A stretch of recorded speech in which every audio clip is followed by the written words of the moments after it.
Pues hoy es miércoles y corresponde a la sección de quién es quién en las mentiras y también vamos a informar sobre el avance en la transformación del ISSSTE. Creo que es muy importante que los derechohabientes del ISSSTE, maestros, trabajadores al servicio del Estado, sepan cómo vamos para mejorar los servicios en el ISSSTE.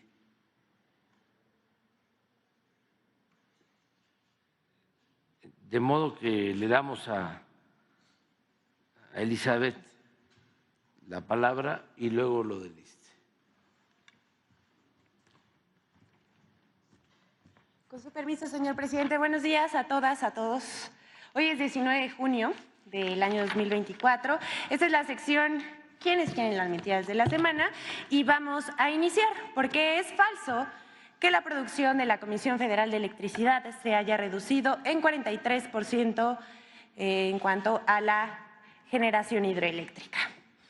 El pasado 9 de junio, ¿y qué creen? Esta vez no fue Reforma quien publicó esta nota falsa. Ya ven que trae una jurada contra la Comisión Federal de Electricidad. Se trata del Economista, aquí lo vemos en pantalla, que publicó una nota titulada «Sequía desplomó 43% generación hidroeléctrica de la CFE en 2023». Pero esto es falso.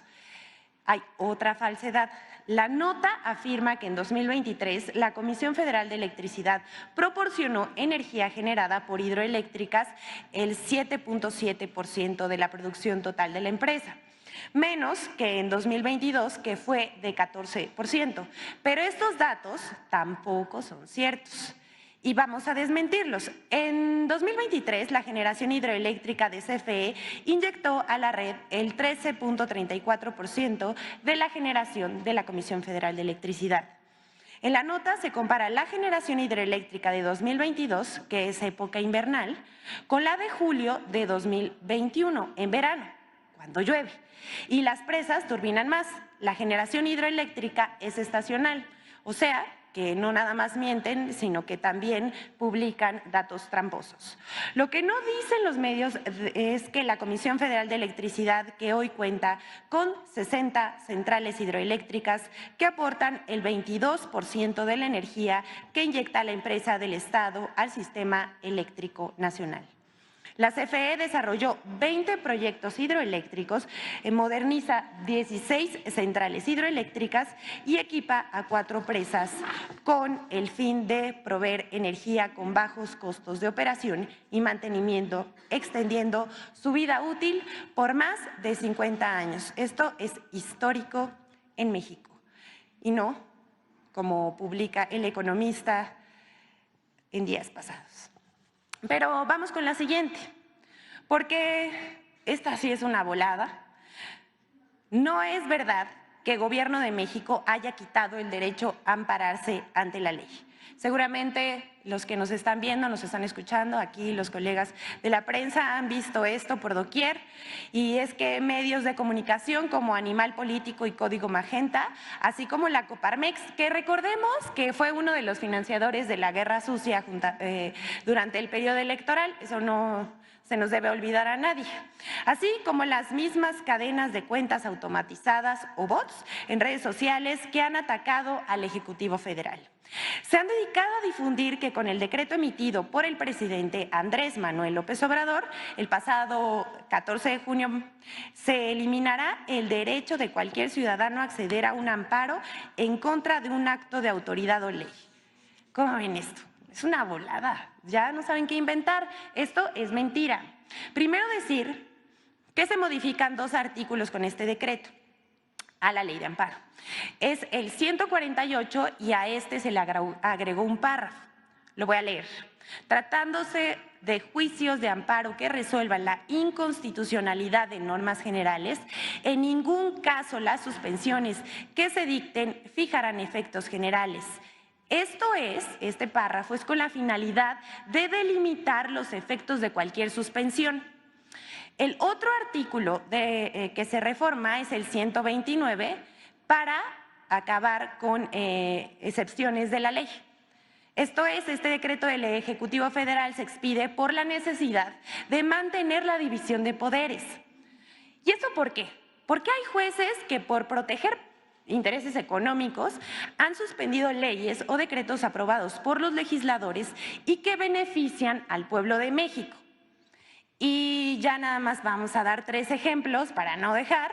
El primero es ver cómo el Poder Judicial invadió las funciones que le competen al Poder Legislativo al suspender la ley de la industria eléctrica y los hidrocarburos para beneficiar a empresas privadas en contra de la Comisión Federal de Electricidad y de Petróleos Mexicanos. El segundo ejemplo es impedir la distribución de libros de texto en perjuicio del derecho a la educación pública y gratuita de niños y niñas. Verdaderamente es indignante pasar por las infancias. Y el tercer ejemplo es que al anular la extinción de fideicomisos del Poder Judicial, aprobada por el Congreso, también estaban invadiendo funciones del Poder Legislativo. ¿Y con qué fin? Para mantener los privilegios del Poder Judicial. Pero pues ya sabemos que así se las gastan y esto no es lo único que dijeron en contra del Poder Judicial, porque también hubo noticias falsas y armaron noticias falsas contra la reforma al Poder Judicial. Y esto es que algunos medios de comunicación, políticos, opositores, opinadores de ocasión, no entienden que México ya cambió. Y vamos a dar un ejemplo de esto. MBS y el Latinus de Loret de Mola publicó que la UNAM y el Instituto de Investigaciones Jurídicas cuestionaban las reformas propuestas por el Ejecutivo, lo cual resultó falso, aunque muchos medios y en redes sociales replicaron esta noticia falsa. El primero fue Latinus, que publicó el 14 de junio pasado: la reforma judicial es regresiva y provocará un daño mayúsculo, atribuyéndoselo a la UNAM, al Instituto de Investigaciones Jurídicas de la UNAM. 2 días más tarde, el 16 de junio, MBS Noticias publicó y difundió por radio y por su medio de internet una nota titulada Plan C, UNAM advierte por iniciativa de reformas de AMLO. Y dice, es dañina y regresiva, asegura. Esta nota afirma que dichas reformas inciden en la división de poderes y buscan concentrar el poder en la presidencia de la República. Ambas notas adjudican falsamente las declaraciones del Instituto de Jurídicas y a la Universidad Nacional Autónoma de México. La UNAM los desmintió, quedaron, porque el 17 de junio dijo que esto se trata de un libro colectivo publicado por el Instituto de Investigaciones Jurídicas sobre las 20 iniciativas de reforma presentadas por el presidente Andrés Manuel López Obrador. También dijo que lo expresado ahí de ninguna manera representa un posicionamiento de la máxima casa de estudios de México ni de la comunidad universitaria. La UNAM además precisó que los textos publicados reflejan exclusivamente la opinión de sus autores. Se refiere a 2 investigadores que escribieron una crítica a la reforma al Poder Judicial en el capítulo 11 del libro. Sus afirmaciones fueron retomadas por estos medios y por opositores a la reforma. Existe la libertad de investigación, agregamos y repetimos, existe la libertad de investigación y la crítica es bienvenida desde el inicio de la 4ª transformación de la vida pública de México. Pero disfrazar un trabajo académico con la toma de posición de una institución en la vida pública del país sí es actuar con dolo. Pero como ha escrito un célebre columnista cuyo nombre no podemos mencionar, para ellos la verdad es irrelevante. No les importa publicar mentiras. El objetivo de la campaña es atacar, mentir y desprestigiar, ganar la narrativa. Les tenemos una noticia aquellos que creen que así se gana la narrativa. Ya perdieron, porque ya nadie les cree. Y bueno, vamos ahora a intercambiar. Siempre estamos acostumbrados a que por último pasamos en la colaboración con Infodemia, pero ahora primero vamos a ver, les vamos a presentar esta colaboración de cada semana sobre las mentiras que se han vertido acerca de la reforma al Poder Judicial. Vamos a verlo. La posible aprobación de la reforma al Poder Judicial ha desatado una nueva ola de mentiras contra esta, con 5 líneas falsas de argumentación. 1. La falsa destrucción del Poder Judicial. López Obrador lleva años cantando que quiere destruir a la Suprema Corte y destruir al Poder Judicial para arreglarlo a su antojo. Y que tiene como propósito simplemente descabezar a todo el Poder Judicial. Esto es falso. La reforma no plantea ni la destrucción ni la desaparición del Poder Judicial. Plantea la elección de ministros, magistrados y jueces por voto popular, la sustitución del Consejo de la Judicatura por órganos técnicos especializados y autónomos y parámetros temporales para garantizar justicia pronta y expedita. 2. La gente no sabrá elegir o votar por un juez. El voto del pueblo bueno que asegura no se equivoca en lo que parte de un falso supuesto. Ahí están las lecciones de la historia, a veces dramáticamente. Ahora, dile a la gente que vote por el que se escoja. ¿Qué sabe la gente del Poder Judicial? No, pues nada, es como lo que te decía. No tiene idea.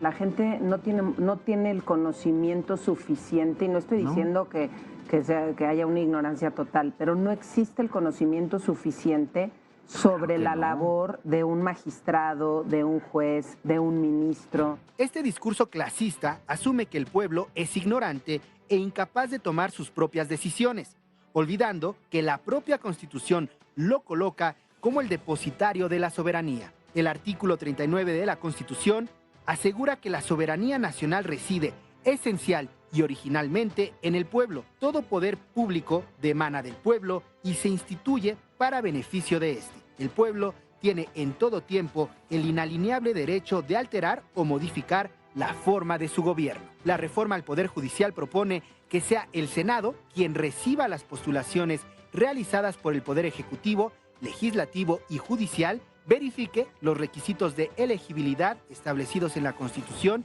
y envíe al Instituto Nacional Electoral el listado de candidaturas. Será el INE quien fijará las reglas en materia de tiempos oficiales de radio y televisión, periodos de campaña, modalidades de fechas, de foros y debates para que los ciudadanos puedan ejercer su voto de manera informada. 3. Los jueces serán del presidente. ¿Quiere usted que un ciudadano no se pueda defender de las acciones del gobierno porque los jueces son del presidente? Sí hay una preocupación fundada de la propuesta que hoy se hace en la fórmula para elegir a integrantes de la Suprema Corte, porque se presume como un sesgo en términos del control de Morena y sus aliados. Hay esa preocupación. Esto es falso. La iniciativa propone que sean los ciudadanos quienes elijan a los jueces a través del voto directo. Además, no modifica los requisitos establecidos en el artículo 95 de la Constitución para ser electo ministro de la Suprema Corte de Justicia de la Nación. La iniciativa propone sustituir toda referencia a designación por elección. 4. Los foros serán simulación. La reforma judicial, Morena ya la cantó muy claro. Los foros en el Congreso serán para oír y no para debatir, o sea, simulación. La propuesta para realizar foros sobre la reforma al Poder Judicial busca una amplia discusión y participación que incluya abogados, jueces, magistrados, ministros, trabajadores judiciales, colegios de abogados y escuelas de derecho. 5. La UNAM está en contra de la reforma al Poder Judicial. La Universidad Nacional Autónoma de México aclaró el pasado 17 de junio que el documento elaborado por el Instituto de Investigaciones Jurídicas de la universidad sobre las 20 iniciativas de reforma presentadas por el presidente López Obrador no representa un posicionamiento de la máxima casa de estudios de México, solo reflejan exclusivamente la opinión de los autores. Infodemia. Gracias a la colaboración con Infodemia, Les tenemos malas noticias a estas personas que acaban de opinar falsamente en contra del Poder Judicial y que vimos en este periodo electoral que se la pasaron infantilizando al pueblo de México, diciendo que no podían elegir y después que se engañaron ellos mismos porque se hablaban entre ellos mismos y vieron que perdieron porque la gente ya no les cree ni confía en lo que dicen, pues siguen mintiendo, no aprenden. Y una prueba de eso es que les vamos a presentar 3 encuestas sobre lo que piensa la gente de la reforma al Poder Judicial. La primera es de ENCOL. A la pregunta que realizó esta encuestadora, dice el presidente Andrés Manuel López Obrador y la presidenta electa Claudia Sheinbaum están proponiendo una reforma al Poder Judicial.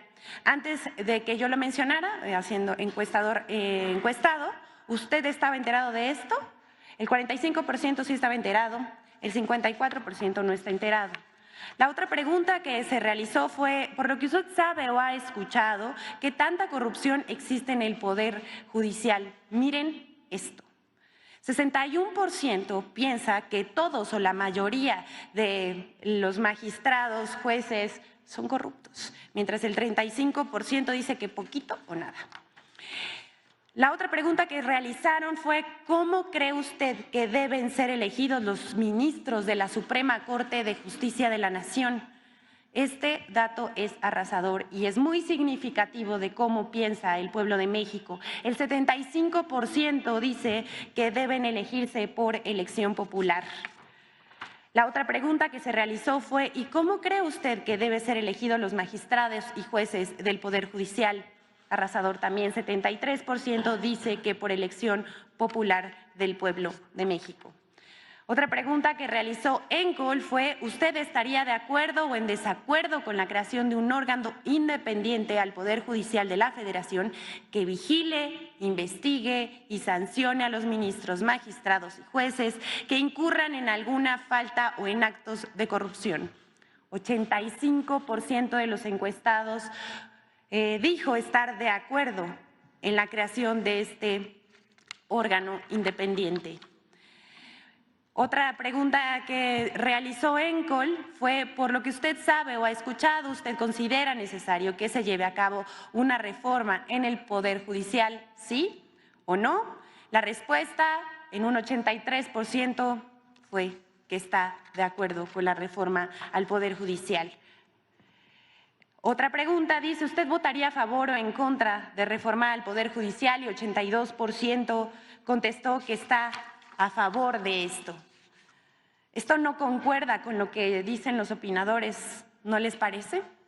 Otra de las encuestadoras que realizó un sondeo entre los mexicanos fue la de Las Heras y también preguntó si estaba enterado o no de la reforma al Poder Judicial, 49% respondió que no, mientras el 51% que sí. Vamos a repetir las preguntas. ¿Qué tanta corrupción existe en el Poder Judicial? Preguntó de Las Heras y el 58% piensa que los ministros, magistrados y jueces son corruptos. ¿Cómo cree usted que deben ser elegidos los ministros y magistrados y jueces aquí en la Suprema Corte, los ministros? El 68% dijo que por elección popular del pueblo de México, mientras que los magistrados dijo que el 68% deben ser elegidos por el pueblo. A la pregunta de si usted estaría de acuerdo o en desacuerdo con la creación de un órgano independiente al Poder Judicial de la Federación que vigile, investigue y sancione a los ministros, magistrados y jueces que incurran en alguna falta de corrupción, el 87% le respondió al de Las Heras que está de acuerdo en la creación de este órgano independiente. Urge este órgano independiente. Y por lo que usted sabe o ha escuchado, ¿usted considera necesario que se lleve a cabo una reforma al Poder Judicial? El 77% respondió que sí, mientras el 14% que no. Le preguntaron también de Las Heras si de Las Heras al pueblo de México, a los encuestados, si en sus manos estuviera votar para que se llevara a cabo una reforma al Poder Judicial, ¿usted votaría a favor o en contra de que se llevara a cabo? Otra vez, el 81% estuvo a favor. Pero aquí no acaba, porque ustedes se acuerdan del oso monumental que hizo la encuestadora Massive Caller y que después tuvo que salir a pedir disculpas por lo que sucedió en el periodo electoral. También ya dijo que iba a hacer una reestructuración y que se iban a cuestionar cosas. Bueno, pues hasta Massive Caller, de no creerse, hasta esta encuestadora que falló en la pasada elección y que, bueno, hasta ellos mismos aceptaron que manipularon los resultados, publicó una encuesta que resultó muy reveladora porque coincide con las anteriores. Al parecer ya están reivindicando el camino, pero no sabemos, hay que darles el beneficio de la duda nomás. Y entonces ellos preguntaron si estaban de acuerdo o en desacuerdo que los jueces y magistrados sean electos por voto popular. El 60% dijo que sí, mientras el 39.8% que no. La última pregunta que vamos a presentar en esta sección es igual, de Massive Caller. Considera que los candidatos a jueces electos por voto popular deben primero pasar por estrictos exámenes actuales y ellos podrán ser candidatos, o que cualquier abogado debe ser candidato. Esta pregunta tuvo el 89% de que sí deben someterse a examen, y mientras el 10% dijo que cualquier abogado. Miren, aquí se los dejamos porque es evidente que la mayoría de la gente está a favor de la elección del voto popular del pueblo de México hacia los jueces, magistrados y ministros de la Suprema Corte de Justicia de la Nación. Es cuanto, señor presidente. Muchas gracias.